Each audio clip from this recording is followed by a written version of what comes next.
The xenobiology laboratory aboard the Concordia station hummed with the quiet efficiency of a dozen species working in harmony. Nina adjusted her holoconsole, pulling up the three-dimensional rendering of the creature that had occupied her research team's attention for the past 6 months. The Zalthorian apex predator rotated slowly in the air before her, its 6 legs frozen mid-stride. Its triple mandible jaw opened in a silent roar. Magnificent, isn't it? Dr. Zelthar chittered, his crystalline exoskeleton catching the laboratory's ambient light.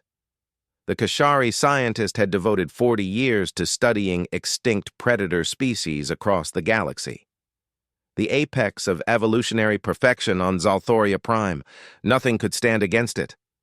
Nina nodded absently, her fingers dancing across the console as she pulled up the creature's biological data. Height, 4 meters at the shoulder. Weight, approximately 800 kilograms. Bite force that could crush tungsten alloys. Reflexes faster than any known organic being. The Zalthorian apex had ruled its world for 3 million years, before a sudden climate shift had driven it to extinction 12,000 years ago. The atmospheric composition changed too rapidly, contributed Velmora, the Threxian team member whose tentacles manipulated 3 separate data streams simultaneously. Their respiratory systems couldn't adapt. A tragedy, really. Such power, such perfection, lost forever. The door to the laboratory slid open with a soft hiss, and Jack walked in, balancing a tray of refreshments from the station's commissary. The young human intern had joined their team only 2 months ago, but Nina had grown fond of his easy smile and genuine curiosity about their work. "Coffee for you, Dr. Chen," Jack said, setting a steaming cup beside Nina's workstation. "And I got that phosphate suspension you like, Dr. Zelthar." "Thank you, Jack," Nina said warmly. She gestured to the holographic predator. "We're just reviewing the final data on the Zalthorian apex. With this, we should be able to publish our comprehensive study on extinct apex predators of the Outer Rim."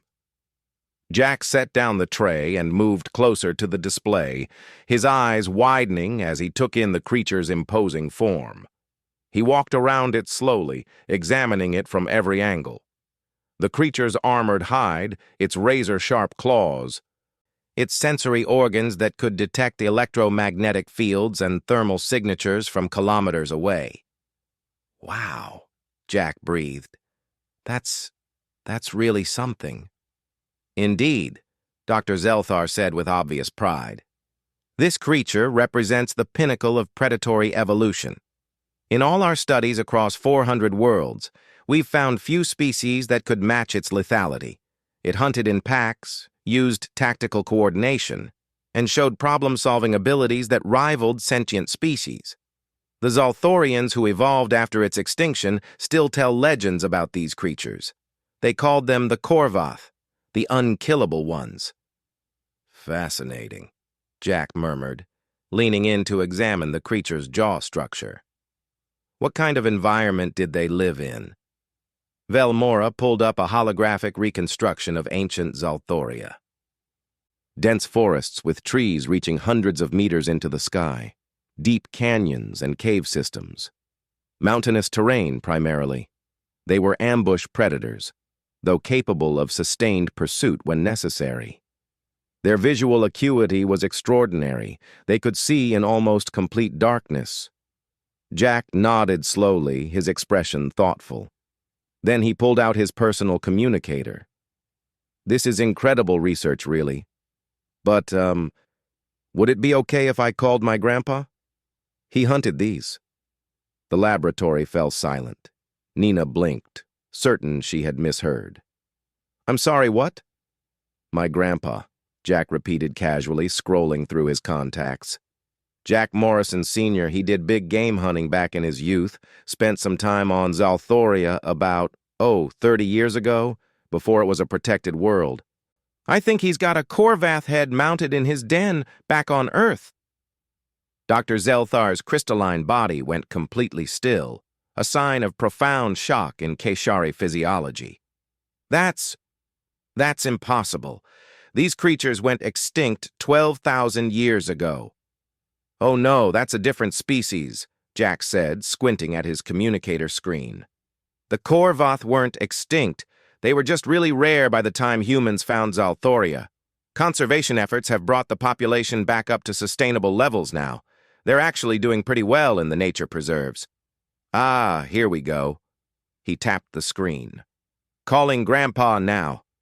Velmora's tentacles had gone completely limp. Sustainable levels?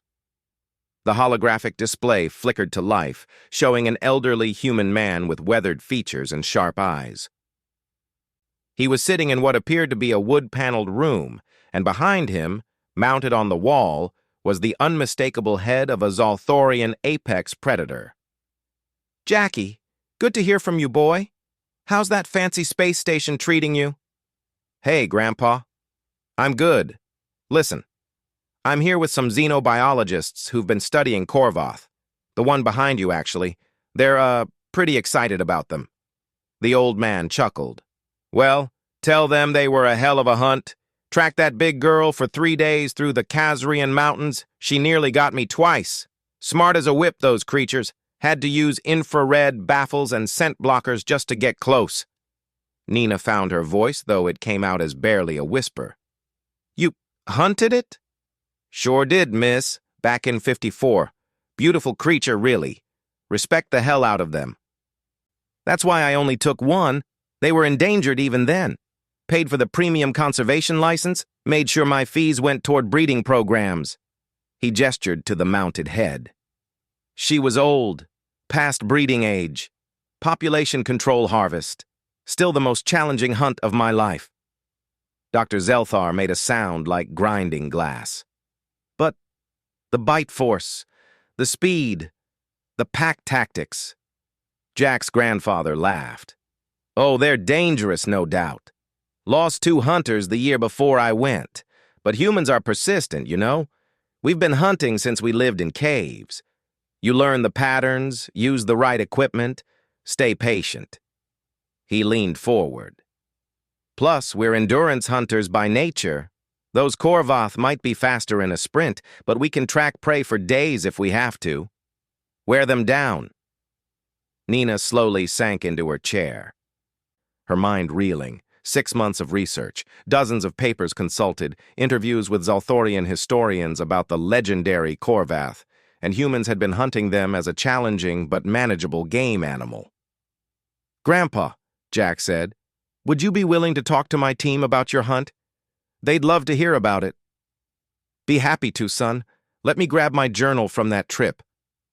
As Jack's grandfather disappeared from the screen, Velmora turned to Nina, all 3 of her primary eyes wide with disbelief.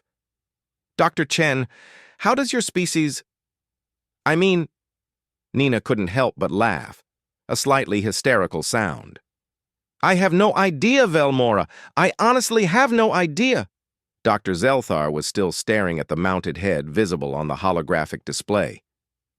"We need to revise our entire classification system," he said faintly. "If humans can hunt apex predators for sport—" Jack looked between his colleagues, confusion evident on his face. "Is everything okay? Did I do something wrong?" Nina shook her head, still laughing. "No, Jack. You did everything right. You just reminded us that we need to update our threat assessment protocols." "For the Korvoth?" Jack asked. "No," Nina said, looking at the young intern with new appreciation and perhaps just a touch of existential dread. "For humans." Jack's grandfather reappeared on the screen, holding a worn leather journal. "All right, I'm ready. Now, where should I start? The initial tracking phase, or should I skip right to the part where she ambushed me in the ravine?" As the old hunter began his tale, Nina made a mental note to add a new section to their research paper. A section that would fundamentally change how the galactic community understood both extinct apex predators and the species that casually hunted them. The humans, it seemed, had been predators all along. They just usually had the courtesy to seem harmless.